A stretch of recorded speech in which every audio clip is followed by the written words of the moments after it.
गाईच्या दुधामध्ये protein 3.2, calcium 120 ते 130, म्हशीच्या दुधामध्ये 4.0 प्रोटीन्स आणि 180 ते 200 कॅल्शियम आहे.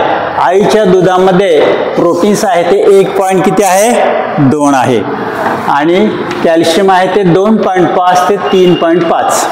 म्हणजे इथं तुम्ही बारकाईने पाहिलं तर काय असेल, उतरता क्रम आहे की नाही, उतरता क्रम आहे. म्हणजे सशाचं समजा दूध असेल तर सशाचा प्राणी 3-4 महिन्यामध्ये डबल टिबल होतो का, तर त्याच्या दुधामध्ये प्रोटीन्स आणि कॅल्शियम जादा आहे. बरोबर आहे की नाही. आता पहा सगळ्यात महत्त्वाचा मुद्दा आहे, गाईच्या याला काय म्हणतो, वासरू म्हणतो ना आपण छोट्या बछड्याला, आणि काय म्हशीला काय रेडकू म्हणतो का, होय की नाही. जलमल्या हे साधारण किती असते, 20 ते 30, 10 ते 12 किलो म्हणजे 30 पाऊंडाचं असतं. 2 वर्षामध्ये किती होतं ते 200 ते 300 पाऊंड होतं, म्हणजे 100-150 किलो होतं. किती वर्षामध्ये होतं, 2 वर्षामध्ये. आईचं बाळ जन्मला किती पाऊंडाचं असतं, 4-5 पाऊंडापर्यंत असतं. 2 वर्षांनी किती किलोचं होतं, 10 ते 12 किलोचं, म्हणजे 20 पाऊंड ते 40 पाऊंडापर्यंत होतं. लक्षात आला का मुद्दा, 2 वर्षांमध्ये. म्हणजे निसर्गाचा नियम काय आहे की जे मूल आहे त्याची वाढ कशी व्हावी, हळूहळू व्हावी. लक्षात आलं. निसर्ग नियम काय आहे, मुलाची वाढ 2 वर्षात 200 किलोचा होऊन चालेल का, नाही चालणार, होय की नाही. निसर्ग नियम काय सांगतो की मुलाची वाढ ही हळूहळू व्हावी. म्हणून आईच्या दुधात त्यांनी काय केलेलं आहे, किती कमी बघा, 1.2च आहे प्रोटीन आणि कॅल्शियम 2.5 ते 3 एवढंच हे टाकले, कॅल्शियम आणि प्रोटीन अतिशय कमी आहे. इथपर्यंत मुद्दा लक्षात आला का, आला का लक्षात, होय की नाही. हां, आता असं झालंय का सांगा, सश्याचं दूध काढा, म्हशीला द्या, म्हशीचं दूध काढा, बकरीला द्या, बकरीचं दूध काढा, गाईला द्या, गाईचं दूध काढा, उंटाला द्या, उंटाचं दूध काढा, आईला द्या. मग असं चालतं का कधी, ऐकले का कधी. मग आई आणि म्हशीचं आणि गाईचं दूध मानव प्राण्याला कसं काय चांगलं, कसं काय चांगलं, होय की नाही. बघा प्रश्न विचारून असं ऐकले का, चला उंटाचं दूध काढा, शेळीला द्या म्हणजे चांगली वाढ होईल. शेळीचं दूध काढा, चला आमच्या गाढवाला द्या, गाढवण्याला द्या, त्याची वाढ होईल. मग गाई म्हशीचं दूध आईच्या मुलाला कसं काय चांगलं, होय की नाही. बघा प्रश्न विचारून, होय की नाही. आता पुढचा मुद्दा लक्षात घ्या की दूध आणि पाणी एका ह्याच्यावर तापत ठेवलं, एका ह्याच्यावर अर्धा लिटर, तू कुठलं वतू जाईल, का जाईल, त्यात गॅस आहे, है की नाही. फुगतं की नाही दूध, याच्या अर्थ त्यात गॅस आहे. मग ग्लास, तो जो गॅस आहे, दूध पिल्यानंतर तुम्हाला पोट गच्च झाल्यासारखं होतं का नाही, याचा अर्थ आत गेल्यावर गॅस वाढणार की नाही, होय की नाही. बरोबर आहे का नाही. इथपर्यंत मुद्दा लक्षात आला सगळ्यांच्या. आता काय पुढचा मुद्दा पहा, निसर्ग नियम काय सांगतो, जोपर्यंत दात नाहीत तोपर्यंत दूध प्या. किती वर्षांनी मुलाला दात येतात आपल्या, 7व्या-8व्या महिन्यात, आहे की नाही. मग निसर्गाची रचना काय आहे, दात आला की तुम्ही तुमचं अन्न चावून खावा, ही निसर्गाची रचना आहे. ह्या म्हैस काय जे प्राणी एकदा दूध सोडले की पुन्हा दूध पित नाहीत. असं ऐकले का, बैल जाऊन दूध पितोय, गाढव जाऊन दूध पितोय, उंट जाऊन मोठा उंच पितोय. मग कुठला प्राणी मोठा झाल्यावर दूध पितो सांगा बरं.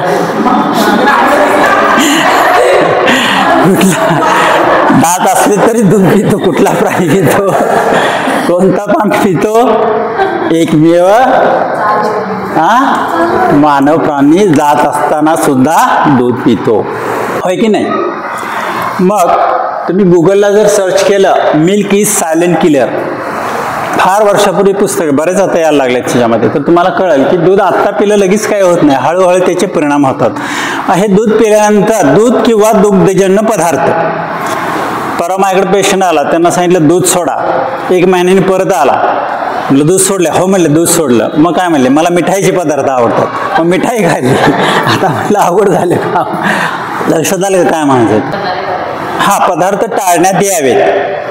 आता पुढे जो मुद्दा आहे तो हा दूध पिल्यानंतर आपल्याला कुठले कुठले त्रास होतात बघा.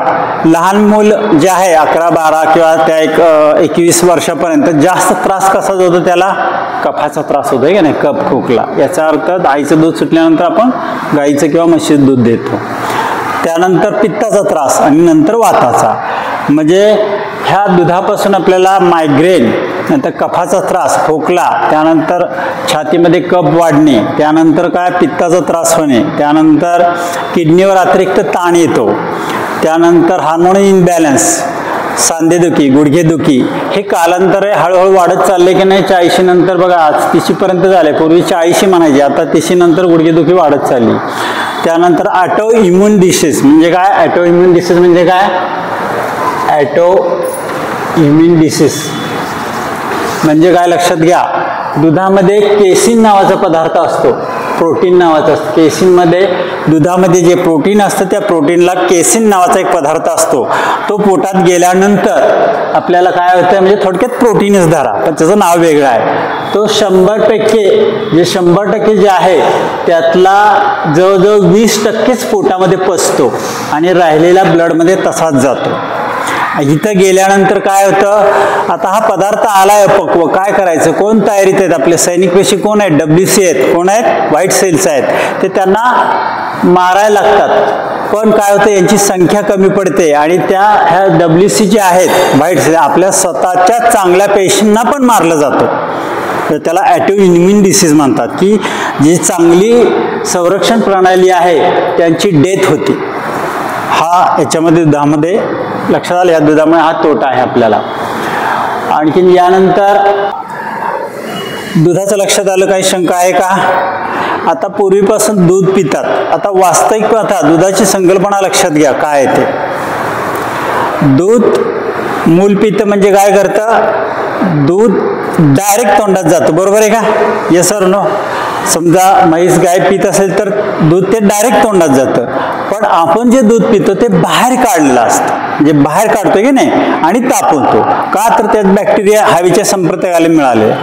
हवेच्या संपर्कात आल्यामुळे त्यात बॅक्टेरिया मिसळले जातात आणि ते दूध तापवून आपण शुद्ध करण्याचा प्रयत्न करतो. पण ते बॅक्टेरिया जातात कुठं, दुधात कवर जाणार, मेलेले बॅक्टेरिया जाणार कुठं, दुधातच राहणार. म्हणजे आपण दूध पित नसून दुधात बॅक्टेरिया सूप पित आहोत. काय पित आहोत, बॅक्टेरियाचं सूप पित आहोत. लक्षात आलं का मुद्दा. तर आता दूध प्यायचं का नाही हा प्रश्न विचारला मला सगळ्यांनी, काय करायचं आहे, दूध प्यायचं का नाही, शेवटचा मुद्दा आहे. आता दूध कोणी प्यायचं आहे, एक तर ज्याची पचनशक्ती चांगली त्याने प्यावं, पुढं काय होईल आपल्याला माहिती नाही. दुसरं की जिम पैलवान लोक, म्हणजे आता तुम्ही घरापासून स्कूटर घेऊन आलाय ना, चालत या, सगळी कामं म्हणजे ज्याचं एक्झर्शन जास्त आहे त्यांनी कदाचित ते दूध पिऊन पिचवलं तर ठीक आहे, नाही तर काही सांगता येत नाही. म्हणजे अशा लोकांनी दूध पिलं तरी चालेल असं आपण म्हणू शकतो, पुढं त्यांना माहिती काय होते. पण अशा लोकांना एनर्जी प्रोटीनची आवश्यकता असल्यामुळे. पण मला सांगा, याचा एक दुसरा मुद्दा असा आहे, कुठला घोडा गाढव जे काही बैल वगैरे की प्रोटीनच्या मागं धावतो एकदा दूध सुटल्यावर, चला प्रोटीन पाहिजे, तो त्याचं नैसर्गिक अन्न खातो ना, धावतो का, नाही आता माझं दूध सुटलंय मला प्रोटीन द्या असं म्हणतो का, जे नैसर्गिकच तो खातो ना. मग आपण धावण्याचं काय कारण आहे, आपल्याला जे नैसर्गिक निसर्गाने दिलेलं आहे भाजीपाला त्याच्यातून आपल्याला प्रोटीन मिळणार आहे.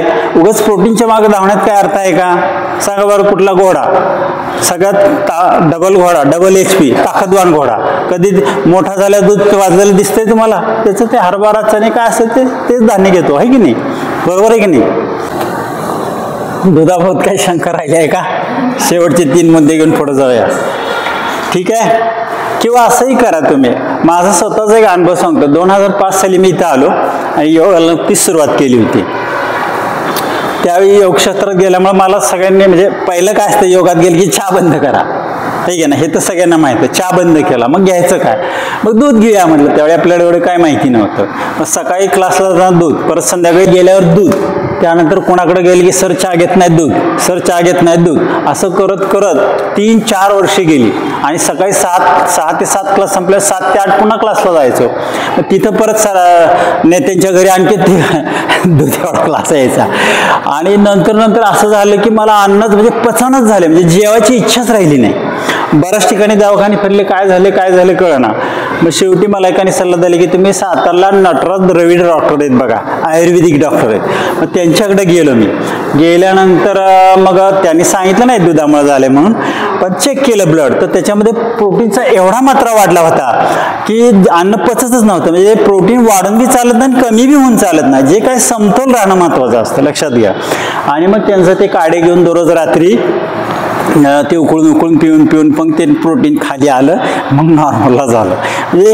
म्हणजे त्या काळात मला माहिती नव्हतं आणि पोट इतकं फुगालं, एक छान पचनशक्ती होती माझी. आणि ते दुधामुळे 2-3 वर्षात बिघडलं, तो पण माहिती वस्तू पण वेळ गेला निघून. तर लक्षात आलं. समजा तुम्हाला हे खोटं वाटत असेल तर तुम्ही 8-10 दिवस 1 महिन्यावर दूध पिऊन बघा पोटाची काय हवाल होती. ते जो रिझल्ट आहे तो महत्वाचा आहे, पिऊन बघा, काही प्रॉब्लेम नाहीये, काय होते ते. ठीक आहे, दूध लक्षात आलं. काही शंका असले ते विचारा. आता शेवटचे 3 पॉईंट घेऊन थांबूया आपण. आता यानंतर काय झालेलं आहे, दुधाचा मात्रा पचत असेल तर प्या. आमचं काय म्हणणं आहे, ऑप्शन किती दिले, 0, 35, 50, जे पाळायचे त्याप्रमाणे तुम्हाला रिझल्ट मिळेल. त्यानंतर दुसरा पदार्थ आहे गहू. शॉर्टमध्ये घेऊया. दुसरा पदार्थ आहे गहू. आता पूर्वीचा जो गहू आहे ते 5 ते 6 फूट एवढी उंची होती, आताचा एवढा झालेला आहे. म्हणजे त्याच्यावर काय झालंय, प्रक्रिया केलेली आहे आणि गव्हाची मूल गुणवत्ता आणि उपयुक्तता संपलेली आहे. पूर्वी गहू आठवत असेल ते बघा, ठेवलं लगेच त्याला किडे लागायचे, होय की नाही, बघा आठवत असेल तर. आता लागत नाही, याचा अर्थ त्याच्यात बदल झालेला आहे. तर गव्हाचा जो वापर आहे तो वापर गहू साधारण 10% धरा. म्हणजे तुम्ही असं म्हणायचं नाही की सोडून द्या म्हणून, आपणही वापरतो, पण थोडा कमी करायचा प्रयत्न करा. एवढं माझं म्हणणं आहे की सकाळ संध्याकाळी चपाती नको. समजा सकाळी केली तर थोडंसं प्रमाण कमी राहू द्या, लक्षात घ्या. भाकरी केली तर उत्तमच. गव्हाला पर्याय काय आहेत, गव्हाला पर्याय 10% वापर करा. गहू, बाजरी, नाचणी हे पर्याय आहेत त्याचे, म्हणजे उत्तम प्रोटीन ह्याच्या कॅल्शियम देतात. गव्हाचं लक्षात आलं, शॉर्टमध्ये घेतलं आपण. त्यानंतर साखर तर सगळ्यांना माहिती आहे, केमिकल्स आहे. त्याच्याऐवजी सेंद्रिय गुळाचा वापर करण्याचा प्रयत्न करा. ओके. त्यानंतर राहिलं तेलाचा वापर करताना फलटणमध्ये भरपूर तेलाच्या घाणी आहेत. जाऊ द्या तिकडं पैसे, तिकडं ॲडमिट होऊन तिकडं घालवण्यापेक्षा इकडे गेलेले चांगले आहेत पैसे. तर तेल ते वापरण्याचा प्रयत्न करा. त्यानंतर आता तेल जरी म्हटलं तुम्ही तर पहा, पूर्वीचं तेल जर आठवते असं की टाकले की एकदम असा सगळा घरभर वास यायचा, आता वास येत नाही. दोन्हीतला फरक घ्या लक्षात.